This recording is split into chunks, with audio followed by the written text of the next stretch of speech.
What's up, my dude? What up, bro? It's been like over a year. I know, man. With all these technical difficulties and all this Oh stuff. yeah, Um, the stuff that no one else sees. nah, bro. Yeah. We've been here setting up for an hour trying to get this to work. It's gonna be the shortest podcast ever. Sam Vargas images don't know how to work cameras and computers. Dude sucks at it. Bro. You're great. How have you been? I've been pretty good, man. Yeah. Yeah, What you been up to? I've been doing a lot of soul searching personally. I've been super busy, design wise. Yeah, those are really the two things I'm focusing on. So right now. before we start, the people that don't know you, who you are, what you do, kind of give them a little. Okay. Yeah. Well, my name is Jordan Daniels, and I am a aesthetic storyteller. It's almost the best way that I can describe it. I'm a fashion designer, art director, creative director. That's what I do. Nice. Yeah. Jordan has made the dopest logos for me. He made the Vargas Media Group logo. Oh, shit, I did do that. You did. I forgot, bro. Yeah, bro. Damn. You did the HisViewZ logos. Yeah. The Vargas Media was fun. I made that in front of you on a napkin. That was crazy, bro. I was like, yo, I want something aesthetically pleasing. I want it to be like real estate vibes, but I still want it to be creative. And then you pull out a napkin and then you draw 10 seconds later, it's like, and then I went home and I did it. And I'm like, that's what I want. Yeah, not right for there. sure. I think what's cool about like a really strong logo is I feel like they are as much clever as they are creative and bold. Like the best, I think to me personally, the best logos are really clever. Where you see like multiple things in it that mean things to the brand. I get compliments everywhere I go. Oh, nice. And I've had some close friends ask me if I'm gonna do like clothing with it and stuff like that because the logo just pops. Yeah, it does. It looks good on everything. It just pops. Yeah. I'm actually headed back to that one spot you recommended from Family Matters. Yep. Because the reason I don't wear my regular clothing is because it gets messed up easily because I'm always working. So I'm like, why don't I just put my logo on everything I wear? No, 100%. You know what I'm brand saying? yourself. Exactly. Yeah. So smart. Yeah, so it's going on polos, it's going on regular shirts, hats, and all that stuff, man. But yeah, man, you a talented motherfucker, man. I'm alright. Appreciate it, man. I've been doing it for so long. If I sucked, it would be a problem. Yeah, I feel that. Yeah. So I want to dive into a little bit of how you started. I want to start with how you got into clothing design. Okay. Where did that come from? So the furthest back I can go with fashion is actually middle school. I thought about this the other day where I was in an art class at the time. I think I was in 7th grade, and I drew. One was a very violent picture, and I'm surprised my parents put it up on the refrigerator. A violent picture? I drew a wolf that beheaded a rabbit. I don't know why. Wow, that's dark, bro. Yeah, nowadays I feel like people are like, yo, he needs to be in the psych ward. He just drew what the world is he doing. But it was just because I would watch cartoons and like Dragon Ball Z, and and it was like action and Marvel, and you know what I mean? Anime. Yeah, you know, superheroes. But you know, I drew it. I don't know how my parents approved. I guess they found it so good. They were like, it's pretty violent, but wolf does that in real life, so whatever. Yeah. So what I mean is like, in that class, which I was really fortunate to be a part of at such an early age, we were able to not only make magnets of the drawings that we did in that class, and also t-shirts. So that was like the first t-shirt I ever made was that wolf, and then also I had drawn like this blue alien. In middle school? Yeah. Whoa. Yeah. At first I still had those images. They're like pretty good for a middle schooler. And then you jump skip to when I was 19, I started working at Ralph Lauren in High Point. Now it's not like the glamorous. I was a temp getting paid $7.25 an hour in the warehouse. So it wasn't like the prestigious Ralph Lauren showroom. They had you in the warehouse. I was in the warehouse unloading trucks, sweating my ass off, and stinking every day. But what's cool is that the elements as far as packing, labeling, I still use to this day that I learned from Ralph Lauren. Interesting. And it was cool seeing the process from such a big brand, because in the area I was in High Point, North Carolina. if you were anywhere between like the top 3 or bottom 3 states from North Carolina, if you ordered Ralph Lauren online, you would get it from that center. You would get it from that building. And so it was a lot of, I saw all the new drops before they released online. Dope. And it was cool because I that's where I learned how to fold correctly, package correctly, and just generally like the really unique process of like fulfillment when it comes to that. But when I was working there, I met these 2 individuals, cool dudes, but they wanted to start their own brand. And at the time, I had just dropped out of college for graphic design and advertising.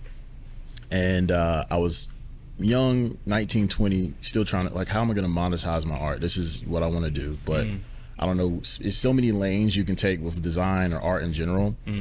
But when they said that, no lie, and this sounds cheesy, but as soon as they said that they want to start a clothing line, I was like, that's what I want to do. Because I'm already, taught how to do graphic design. How old were you? 19. 19. Yeah. So I started designing for their brand. I designed for their brand for about a year and a half, 2 years.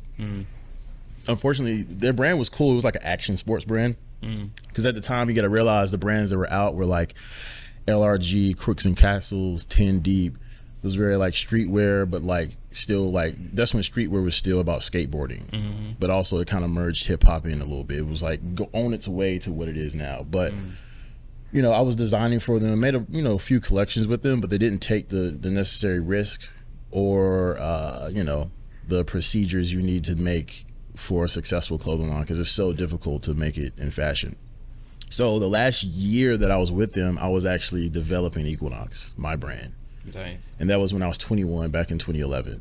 And so I developed Equinox right before I left them, because I literally just told them, look, I'm gonna leave. I'm making my own brand. 2011. Yeah, that's how long I've been doing it. Well, technically, I've been doing fashion since 2009, but I started my brand in 2011. That's more than 10 years. Yes. Wow. Yeah. So how's it? I know we're jumping a whole decade, but how is it going now? It's going good, man. I am at a level now that I wanted to be back in 2011. So like in 2011, I stopped working at Ralph Lauren and became a janitor because it paid more. It was crazy. And it was insane because even back then in 2011, I was, talking to people that asked like what I was doing. And it was very weird to be like, yo, I want my brand to sit next to Balenciaga and Dior and then mop a floor while I was saying it. Or like literally go in the bathroom and have to clean a toilet. And be like, yeah, I'm gonna be next to Balenciaga and Dior, and everybody was like, okay. What year was this? You were doing that? 2011. Well, I was a janitor from 2011 to did I touch him? No, I'm just lowering the game. From 2011 to 2014, I got fired because I went to too many fashion shows. They fired me because I had.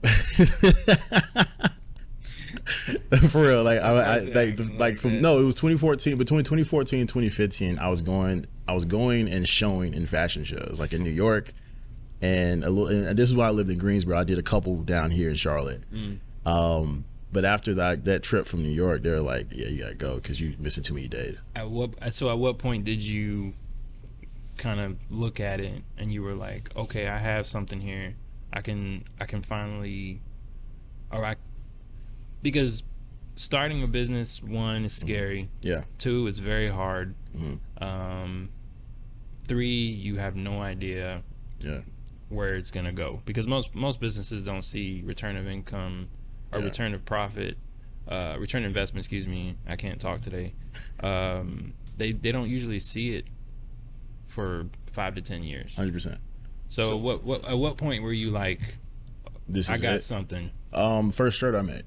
So first shirt I made in 2011 was called the Milkman Tee. I know it like it was yesterday. It was called the Milkman Tee. It was a black T-shirt, and what's cool is that the aesthetic then is still derivative to what I'm doing now. Meaning, my brand has always been a love story to my grandparents, because my grandparents put me on to like old school stuff like Andy Griffin and I Love Lucy and jazz. That's all I used to watch, bro. 100%. Yeah. Like what was it called? Nick at Night. Yeah. And so. Yeah, it was like all old school black and white stuff. So that being said, I was always been obsessed with that culture and merging the two stuff, and that's why the name is Equinox, because I merged two things together. But anyway, the Milkman Tee was literally back like this old school milkman guy holding like my E my old logo. That's dope. And on the back, You should bring that back. I don't know. Yeah, you should definitely bring You think so? that back. Yeah. I'll show it to you after the podcast if I can find it. Yeah. And then on the back it said, "No use crying over spoiled milk if you're the milkman," or something like that. I think that was it. And then it was like, now thinking back, I don't think I would have made this choice, but it was like splattered milk on the back, but it didn't really look like milk. It looked like something else. Yeah. Not gonna say. I don't know how PC this. No, this is raw. It looked like cum on the back of the shirt, so like I didn't really want to like, Yeah. you know what I mean. But at the time, I didn't care. Like I was a young ass kid, but it's like people still bought it. Like it was dope because they didn't recognize that. But now thinking, I'm like, I don't know if I would have made that design choice. But that shirt sold out in 2 weeks. Dang. And then I made 3 more shirts. I remember the first 2 collections I made were Success Part 1 and Success Part 2. Success Part 1 was a story about material success. And then Success Part 2 was about mental and internal success. And I made both those collections like within a year. It was like t-shirts though. This was like my starting off point. And yeah, that's when I knew, long story short. At what point did you stop doing other things and then completely just focused on that? When I went full time as a designer was in 2018. Okay. So that's how long it took me to get 7-8 years. So I was always working a job. I remember the best. I got really fortunate with this. I worked at AT&T, and one of my really good friends, he knew me since I was like a kid. He hired me after I got fired from the janitor job. And he would allow me during my breaks to go in the back and design during my lunch break. And when it was slow, I would go bust open my laptop, and start designing while I was at AT&T. And it was like super slow. I got fortunate to like work at a really slow store. Didn't make a lot of commission, but I was able to build design clients and also my clothing. You were still doing work. Always. I've always been doing that. I mean, even my old managers from other AT&T stores tell me to this day, like they saw, like I was so driven, they allowed me to do that. And I was very fortunate to not have managers that were like, no, you can't do that. And I ended up working with a guy I went to school with. Crazy. His name is Larry. He lives in like California now, but Circle of life, y'all. Yeah, but he was in there. He was like, yeah, bro. He's like real raw and street, and he was just like, yeah. He's like, you better be designing on your break. You gotta, you know what I mean. So talk to me about the mental side of things. These last 12 years, what were the things you had to struggle with? How did you overcome them? And to this day, how do you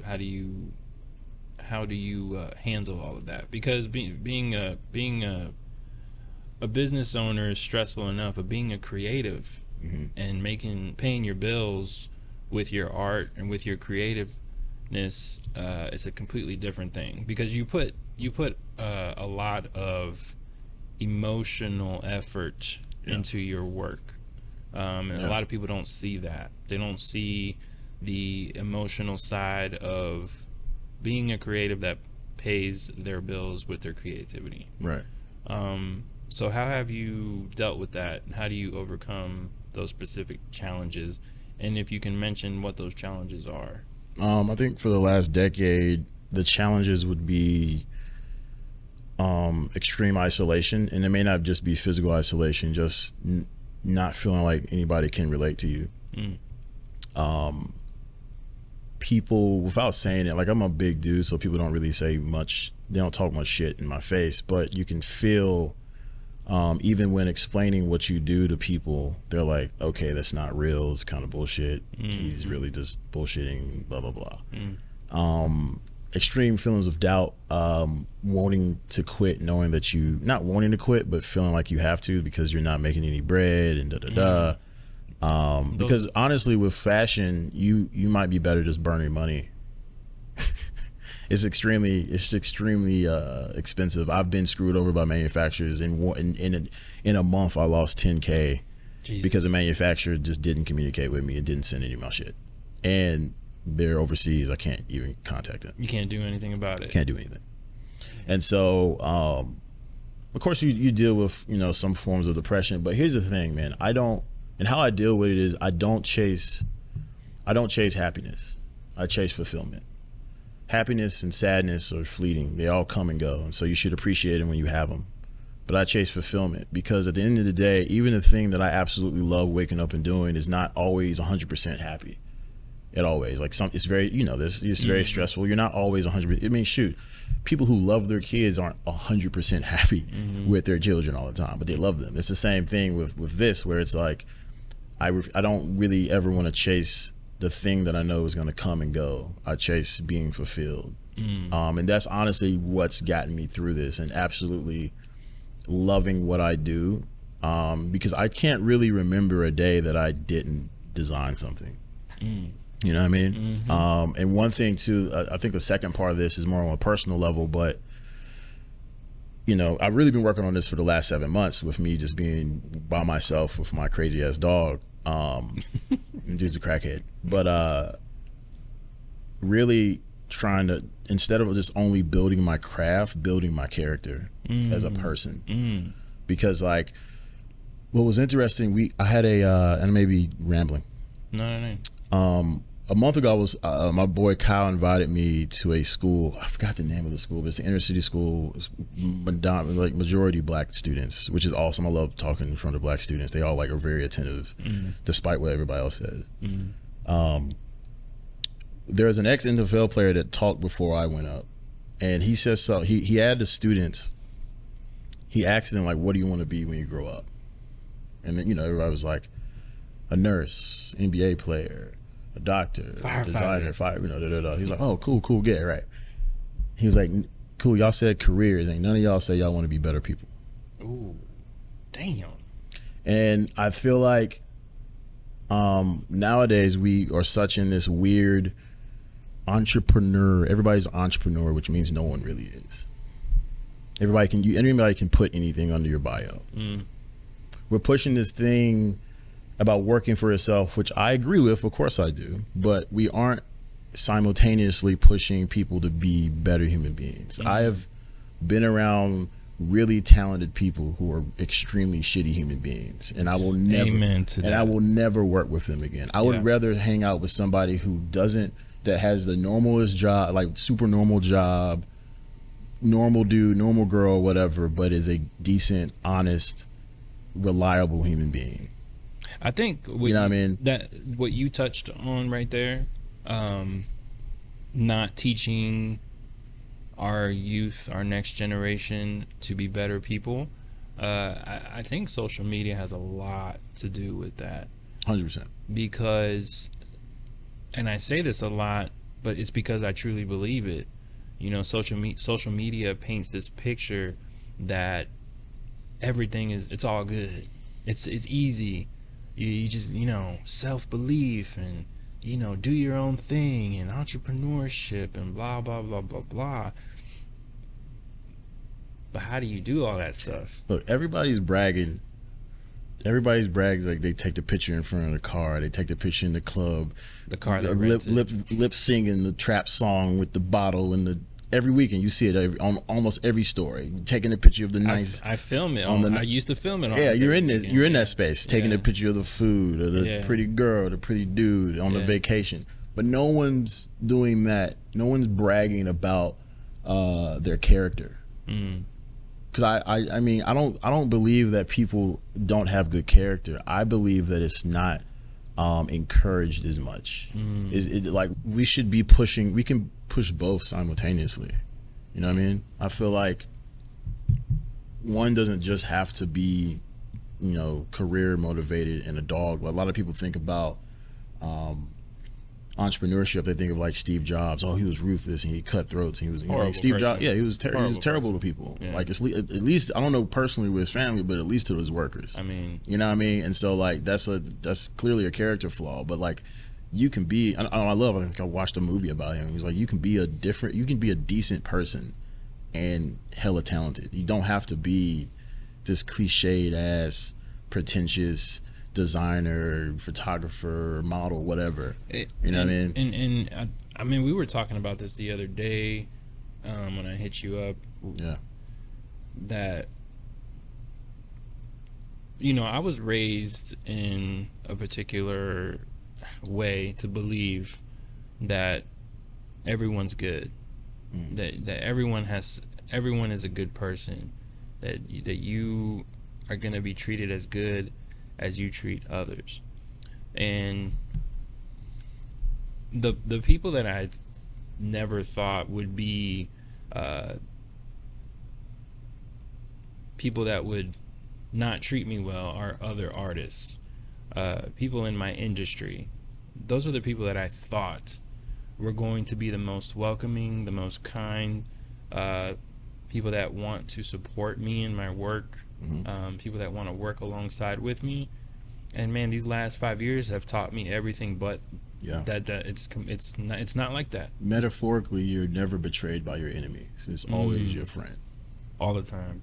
And it's also opened my eyes to seeing like who really fucks with me and who doesn't. Yeah. And I started to acquire this trait to where I can start reading people now. Not by what they say, but their actions. Yeah, that tells a lot. It tells a lot. Yeah. And I was always a person that would flip-flop and study the other things, study what they say, not what they do.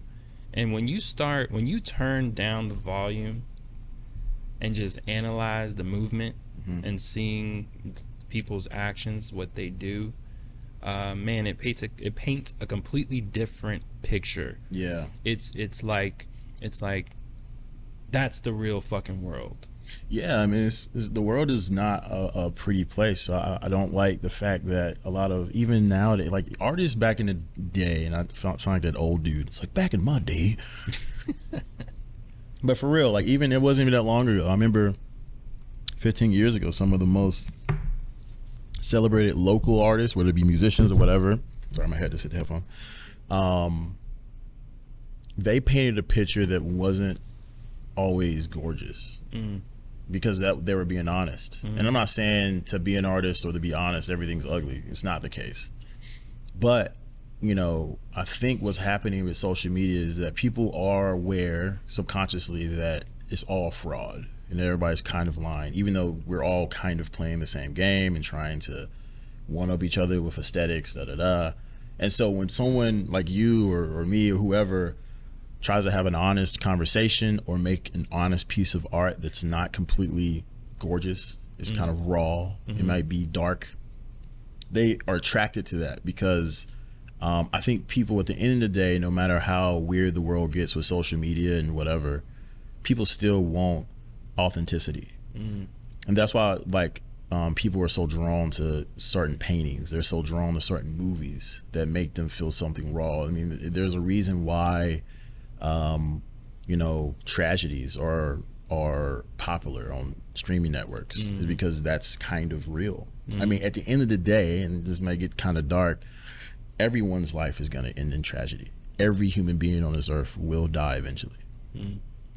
And if you realize that, and this may segue into something else, I think we all know that, but a lot of people don't move that way. We move like we're going to live forever. It's very arrogant. It's very narcissistic. I mean, in a sense, social media has bred an extremely amount of insecure narcissists, which is very bizarre to me. And so knowing that this thing goes black one day, I think will help people not only move in a way professionally and career-wise, but also personally. If you know you're going to end one day, but you have people coming up behind you, you want to teach them something useful. Absolutely. You know what I mean? And so, I don't know. I don't know if that answered the question. Sometimes it's ramble. No. It's interesting that you said that. I think a lot of people do live their lives not thinking about like every day is rented. Every day it's not a lease. It's not you're not buying it. Yeah. Like this, you don't own it. You know, you could step out excuse me, you could step out the house today and not come back. Like you just don't know. Every day is just not. I mean, we've seen it, and I think it really impacts people when they see it happen to like celebrities, like Kobe Bryant, when he like, Who in the world would think? Bro, you know what's crazy with that whole situation? This is how much of a Kobe Bryant fan I was. People called me to check on me as if I knew him personally. That's hilarious. They like called me and was like, yo, you good? Kobe died. I was like, yeah. But that's what I mean. Like that, it doesn't impact people until it happens to a loved one, or personal, or a celebrity. Yeah. Other than that, they're oblivious to it. They it's almost like a lot of people are just scared to accept that. Yeah, and we're not saying like I think we also at least in the West we have an interesting view on death. I think death is one of the things that humans, at least in the West, I'm not sure about the East and other people's backgrounds and cultures, but at least in America we have a very interesting view on death, even though we know it is natural and it is going to happen. Also with the way certain people come up. Like, oh yeah, no, 100%. Yeah, because I was a lot of people don't know this, but I came up in a family that were Jehovah's Witnesses. Gang, gang. Same did I. Where the cameras at? Oh. And they I'm not even gonna go into that, but I'll go into it. But the way they teach you about death, and it kind of and life. It's very unrealistic. So this world isn't real to them, so they don't go all out. Correct.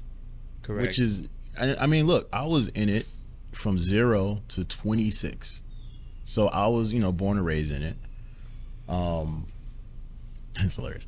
I was born and raised in it, so like, trust me. And I wasn't one of these Jehovah's Witnesses that were like halfway out, halfway in. Like I was in it. Like I believed it. Yeah. Me too. And so, someone told me like it's one of the few religions that will let a rocket scientist turn into a janitor. And no, not look, and people that are gonna watch this are still currently Jehovah's Witnesses. I'm not talking about you personally. In fact, when I go back to Greensboro, I visit a lot of them. Yeah, I love them very much. Some of my favorite. 100%. Yeah, 100%. I'm not attacking them personally. I'm attacking the thing. I'm attacking the organization. Correct. Not even attacking it. I'm really just criticizing it. But that's and that's something that I still have to deal with now on a personal level. I thought about that. I was talking to my homegirl the other day who's an ex Jehovah's Witness, and we were talking about how this thing is going to stay with us for life because it was so ingrained in our DNA, and it's something that we personally have to deal with, you and I, because you and I can really connect on that. Not many people, not even therapists, can understand what we went through. They don't, because they teach you. They make you think that if you speak a certain way, dress a certain way, act a certain way, that you are not a good person. Basically, that's just what. I still deal with that. I faced. I remember when, I was out of it and having sex, I would feel guilty, and sometimes that still happens currently. Absolutely. Like, I'm gonna die in fire. Yeah. Crow's gonna puck my eyes out. You know what I mean? Like that's just one element of it. Yeah, some other elements are deeply ingrained. You know what I mean? I realized how mentally fucked it got me. Yeah. I remember when I was younger, there was this elder, and for those that are listening, an elder is kind of like a pastor or something like that. Yeah, in the congregation, they're top tier, and then below is ministerial servant, which I was.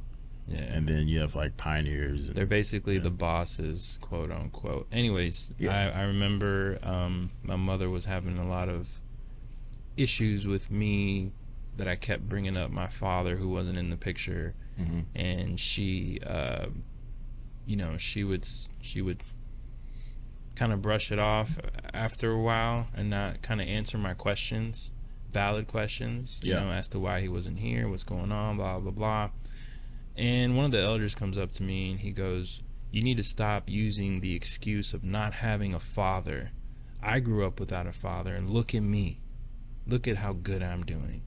If I can do it, so can you. So man up." I'm fucking 11, 12 years old. And at that time, I'm like, damn, I do need to man up. Yeah. But for those that have not grown up without a parent, it affects every child differently. Yep. And what I noticed was, without growing up with a father, it fucked me up. The older I got, the worse it got. You're more aware of it. And I think back to that day where that dude, you know, had the audacity to tell me how I should feel because I don't have a parent. It spoke a lot to me about that particular religion. And it also, like, I don't want to throw shade at anyone who has faith in their religion. Yeah. I feel like everyone should find their own spirituality however they want to do it. Yeah. Through yoga, through being Catholic, through smoking a joint. I don't give a fuck. I think spirituality is extremely important. But where I have a problem with it is being raised in this particular religion that was almost cult-like, and changed the way I thought, changed the way I lived, the way I was making money or not making money, not getting educated the right way.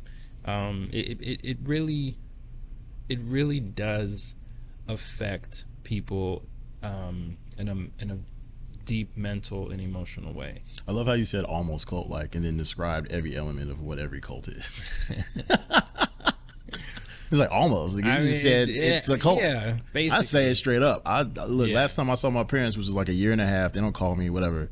I straight up told my father. That's another fuckery. 100%. And I had never dealt with the fact that happened to me until I kind of self-isolated myself for the last 7 months. Before you go into that, for those that don't know, if you are in the Jehovah's Witnesses religion, family or not, they encourage you to not associate with people that are not in the religion. Yes, so they use the scripture 1 Corinthians 15:33 that says bad association spoils useful habits. Correct. And the premise of that I agree with. Yes. I do not agree with where they point that scripture at. They use that scripture as a weapon. You know how many good people I've met that aren't Jehovah's Witnesses? Dude, that's how I got out unscathed. Technically, I'm not really disfellowshipped yet. I should be. Oh, I am. Oh yeah, nice. Good for you, brother. Yeah, on that D ship. Congratulations. But look, yeah, I think, and this is why they really don't like me, because I'll just openly say this shit. It takes away their power. They don't have any, and they know that. Zero. But yeah, I think for when I got older and up till now, I just now started kind of dealing with the repercussions of that religion and what it did to my family.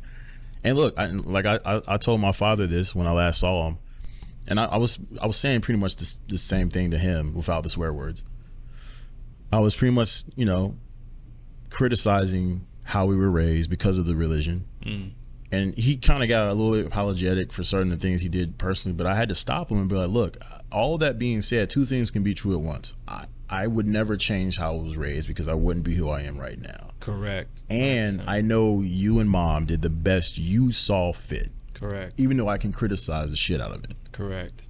And I know how fortunate I am to know both my parents. Correct. Even though what's crazy, I've always seen like single parent households. I'm like, dang, that kid's closer to that one parent than I am with both of mine combined. But I do know the benefits of having two parental figures in a household, even if you aren't close to them. I'll never take away how my mother raised my sister and myself by herself. You know what I'm saying? And I think this is where I get my work ethic from, because I would personally see how hard she worked. On top of going to the congregation meetings, on top of preaching and giving Bible studies and hosting the Bible studies at the house, on top of all that, she worked a full-time job, came home, that's crazy, and then worked on her own business for the. Is she still Joe's Witness? She is. Okay. Yeah. Do y'all have a relationship, like a good? Not really. No. I tell people all the time, she's the person I love the most in the world, and the person that I have the least interaction with in the world. And when's the last time y'all spoke? Sorry, guys, this is my podcast now. I'm the captain now. I can't even recall. Yeah. I can recall the last interaction we had when my father passed away in 2020. So my father passed away literally a few days before the lockdown for the pandemic. Wow. It was rough. Yeah. And she came into town, was here for emotional support. You know, that was the last time. And I'll never ever throw any shade at my mother. Because I understand. Yeah. I understand why she doesn't keep in touch like a normal family to would. it. Yeah. I understand it, and when you have such a strong belief, who am I to take that away? You gave me life. You raised me the best to your abilities, even though I can criticize it as well. Yeah. But it's just weird. That's something that a lot of people don't understand. Can never comprehend. Yeah. That, I mean, bro, I don't know my father's side of the family. And my mother's side of the family, who are mostly all Jehovah's Witnesses, I haven't talked to them in over 20 years. Yep. I don't know where they are. I don't know anything about them, and people just don't. People don't know what kind of a mental fuck that does. Yeah. To individuals that are going through what we have gone through. It's such a unique situation. For us that have gone through, so it's not very few people that can even if people empathize or sympathize with you, they will never really understand what happened. But you just said something interesting where you said, what'd you say? You said that you'll never talk down on your mom, which I fully respect. I try not to. The way I'm very vocal and kind of aggressive when I get passionate about something, regardless of what it is. So when I critique my parents, it might come off like that. But my thing is, like, I do understand why they're doing this to me and my siblings. I fully disagree with it, 100%, because I know there are kids out here, kids to they've committed a horrible crime, and the parents will still go to court and see them because that's their blood. What crime did we commit, bro? None. Exactly. Well, in their eyes. To their eyes, yes, but still. Yeah. There's people who have committed murder. I don't know if that will play on YouTube. Maybe I should say something else. Deletion. That part won't be on YouTube. Okay. Deletion. And people still, they're guilty. Their parents will still show up to court, cry and hug them and go see them in jail. Yeah. I think I was depressed for so long and didn't know it. Yeah. Especially after that. I remember the day where my mother gave me the ultimatum. She says, we're moving to another house. You're welcome to stay with me if you can get your shit together. And to her, getting my shit together meant going to these meetings and preaching and shit like that. And then she gave me the other ultimatum. If you don't want to do that, then you're on your own. To kind of tie this all together, because I know this podcast is about entrepreneurship, creativity, and also personal, like what we're talking about. I talked to my aunt during Mother's Day, because she's like a mother figure to me. So I called her and wished her Happy Mother's Day, and she was like, "Oh, praise God, you're not one of them Jehovah's." Blah, blah, blah. I was like, "Aunt, you've been known that." But she was talking to me like, she was like, "Yeah, I'm always bragging about you, about what you're doing to your parents, even though they ignore it. When I do, I'm always going to do that because they need to know that you ain't out here doing no bullshit." Because like really, like if you're in that religion, the culture is like if you leave, that means you don't have God's blessings anymore, which means your life is going to be total shit. You're going to get AIDS, cancer, you're going to lose an arm, you're going to be homeless, and be a loser. Yep. But then when you're not, they just kind of scoff, and it's almost like a sense of, it's really hating because like they almost want you to lose, so you see a reason to come back to the thing. Yeah, man, it's a total mind fuck. Weird. The mind fuck. 100%. Total mind fuck. Wild. You ain't never seen Get Him to the Greek? I'm mind fucking you right now. What is that? What? You ain't seen Get Him to the Greek? Why'd you say that so sexual? What is that? That's what. After the podcast, I'm gonna show you. After the podcast, I'm gonna show you. Get Him to the. It's got P Diddy in it. Get Him to the. Is that like a BET movie? No. It's hilarious. I watch BET movies. Them shits is awesome. I'm gonna put you on. Baby Boy always comes on. Does it still come on BET? I don't watch TV anymore. Me neither. But I'm saying back in the day, Baby Boy played like every day, like every 30 minutes. Jody. Anyways, man. So, what do you have going on now? What's going on now? And then what are you doing for the immediate future? Like what's the? Because I know you got more. Oh yeah, well, I revealed a collection called the Mondrian Noir a few months ago. It's coming out for fall winter, so it will probably be released around September. So I'm in production mode right now for that. But what are the vibes for that? The Mondrian Noir is a collection that I made inspired by Piet Mondrian, who's a Dutch painter. He did all those paintings. I wish I could show you, but like he did a lot of line work. Really, it was like way back in the day, early 1900s to mid 1900s. But it looks like someone. It looks like graphic design, but he did it by hand. So that's why you see on my hat even it's like lines on this hoodie. There's lines. This is really the second iteration of my brand going full luxury, because that's always kind of been the progression. So we have a lot of pieces in this collection that I'm really super excited about, but they're just really high end, and it takes a decent amount of time for me to produce because it's just me producing a lot of stuff. And so I'm working on that, producing that for fall winter, and then I'm literally simultaneously designing for next year's collection. Because as a smaller boutique independent brand, I really just design one big collection and then have little pops of drops throughout the year. Are you still getting your inspiration from the old school vibes that you mentioned? 100%. No, yeah, 100%. So a lot. If you saw the mood board for this collection, it was a lot of mixtures of 40s and 50s fashion, and a merge also with modern fashion as well. And I want to merge those two because I feel like, and also what's cool is that this is going to be the first women's collection that we release simultaneously. It's called, so I'm creating, we have Equinox as the core brand, which is like an umbrella for everything.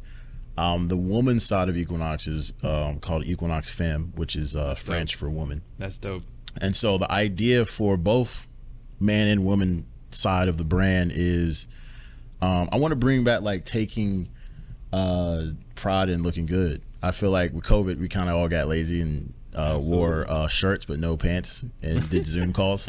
And so like now that we're all back to normal, we kind of like slacking a little bit. And I'm not saying you have to wear I'm not wearing a 3-piece suit right now, but I'm saying the way you put together your outfit, even like I feel like we as Americans, we take for granted things like going to the airport. Like you see people in bonnets and slides and basketball shorts. Yeah, and what's crazy is that we'll dress up for important things like weddings and funerals and galas and whatever, right? But traveling is very important. Yeah. Going to get food is very important. Like I said, I'm not saying like dress in a 3-piece suit, but you should always be fairly presentable. And so I'm taking that idea, like literally my aunt and grandma, who's 91, had taught me, verbally and just by me seeing how they dress, that kind of energy. And so I mix that with like I said, my whole entire brand is a love story to them. Do you have somebody that, so you create a piece, right? It's kind of like me when I finish an edit.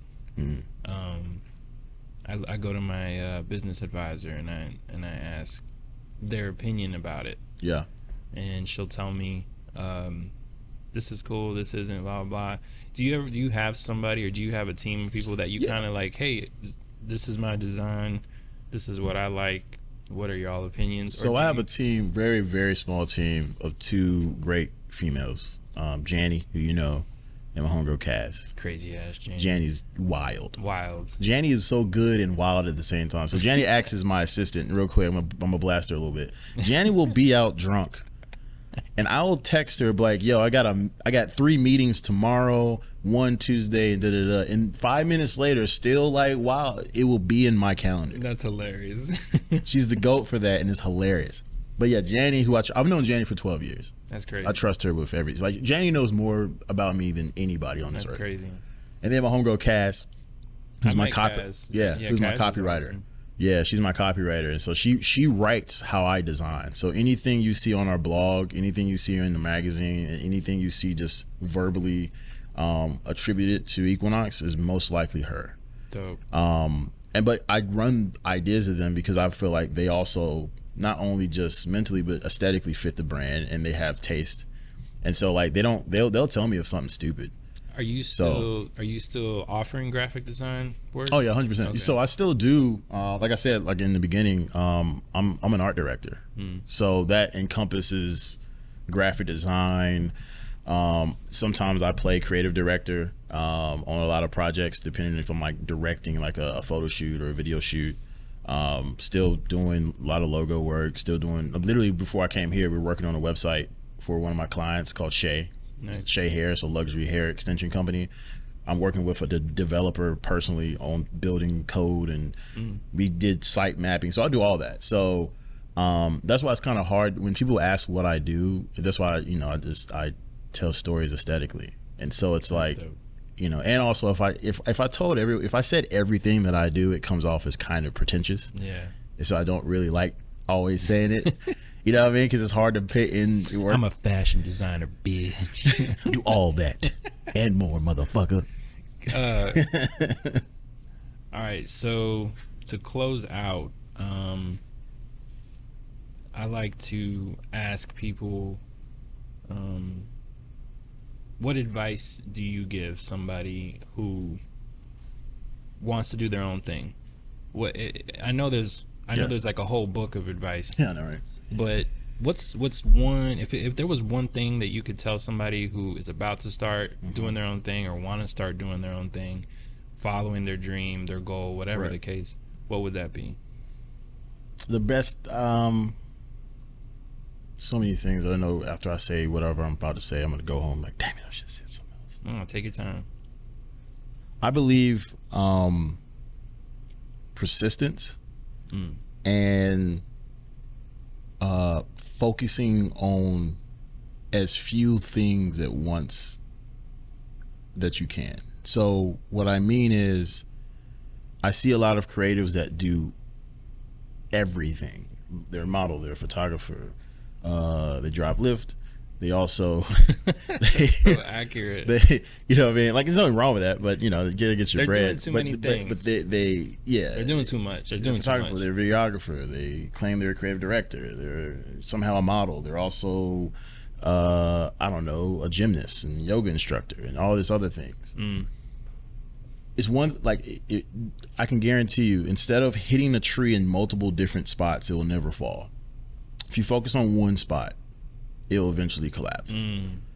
And yeah, I technically do a lot of things now, but that's only because I only focused on design. And then the branches came out. I'm not saying you won't eventually do multiple things, but what I'm saying is we're putting, a lot of people are putting they're making their Jordan brand before they made Nike. You don't do that. Make Nike first, and then your branch of Jordan will come out. Patience. Yeah, and that, like I said, patience, I think patience and trust in the process. Patience and persistence, because but focusing, like, because look, I would rather be extremely good at design than a master of none. It doesn't. That's kind of what I'm going through right now. Yeah. The last 5 years, you want a wedding shot? Call me. You want your party shot? Call me. But the thing with you though, like, you're shooting. Like, I'm not saying like different types of projects. Oh yeah, absolutely. But now I'm fine tuning it. I'm moving more towards the filmmaking. Yeah, 100%. Now I'm like, okay. What's crazy is that it almost happened opposite of me. I was so focused on designing, like fashion design. I got extremely good at graphic and art directing because of that, and it allowed me to do the things. I'm not saying, what I'm saying is like, I'm not saying you can't do all those things. I'm saying in the beginning, when you're starting out, it is not beneficial to water a bunch of bushes instead of watering one thing and letting it grow. Let it blossom. Yeah, and then the branches come out. And so I think that's the two, without rambling, is persistence and find the thing that you really are passionate about. Yeah. And go at it. And it's not to say not to do other things. Yeah, but, no, I'm but not saying that. when you're starting something, get good at it, lock it down, make sure it's a well-oiled machine, and then move on to the other thing. Right. And I had to learn that the hard way, and now I'm getting out of it. But that's gold. That's money. That's a very good point. Yeah. Bro, we could sit here and talk the whole day. 100%. So you're gonna have to come back. Yeah. We'll For come back. sure. When we get the set up quick. No, but I mean? I appreciate you coming on. Yeah. Anytime. Tell people where they can find your stuff. So it's Equinox Clothing. Is spelled EQUALNOX clothing, not the gym and not the car. I spell it incorrectly on purpose. You can literally one word on Instagram. Same thing as the website. Right now, the website, we don't have anything up for sale, just because I am in making mode, and For the next season. Yeah, so everything we'll probably be back up in September. Cool. But definitely follow us. We post some cool shit. Cool. Shout out to our sponsors and our host here at Bokao Sushi. Every episode is filmed and recorded here at Bokao Sushi. You can enjoy a very, very nice meal here during their dining hours, and then if you like to party and get lit, after hours it's a whole vibe. You said you've been here, right? Like 2 years ago. Right. What time did they open? I think they open like at 5 or 6, if I want to say. Nice. Okay. For dinner, and then it's a party. And then the later hours, you just start turning into a whole. Can you still eat during the party? Absolutely. Oh, that's dope. All right. Absolutely. But thank you guys for letting us do this here. Thank you to joining, and thank y'all for listening. Till the next one. Thanks, brother. Peace. All right.